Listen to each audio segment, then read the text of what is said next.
Ein af kenningum nýfrjálshyggjunnar var að það ætti að flétta saman frelsi og ábyrgð og það væri best gert með því að fólk færi með einkahagsmuni sína, með einkafé sitt.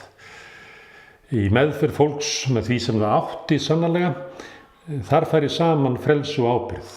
Enginn hætti of mikið sínu eigin fé. Þetta átti að girða fyrir sóunin í ríkisrekstri þar sem var talið að væri of langt á milli frelsis og ábyrgðar. Fólk ráðstafaði fé sem það átti ekki og fór óráðlega með það.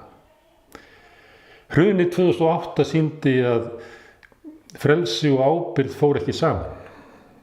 Nýfrjálshyggjumennirnir, kapítalistarnir, stjórnmálamennirnir sem höfðu barist fyrir því að þröngva nýfrjálshyggjulegri hugsun upp á samfélagið, þeir hlupu frá ábyrgð.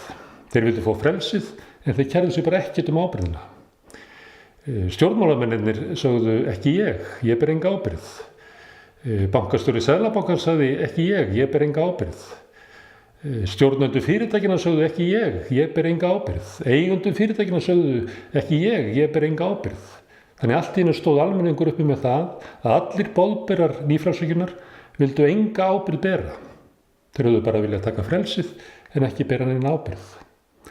Þess vegna satt almenningur uppi með ábyrgðina hruninu. Eftir þessa reynslu eiginlega tómt mál að tala nýfrjálshyggju allavega svona heilan mannsaldur. Það getur vel verið að eftir 70-80 ár komi nýjir frjálshyggjumenn og ljúgi sinni nýfrjálshyggju upp á fólk sem að þá verður uppi. En ef við erum uppi, þá til einskis að vera að velta þessari stjórnmálastefnu fyrir okkur. Hún hefur afsannað sig algjörlega og við munum ekki gleyma henni.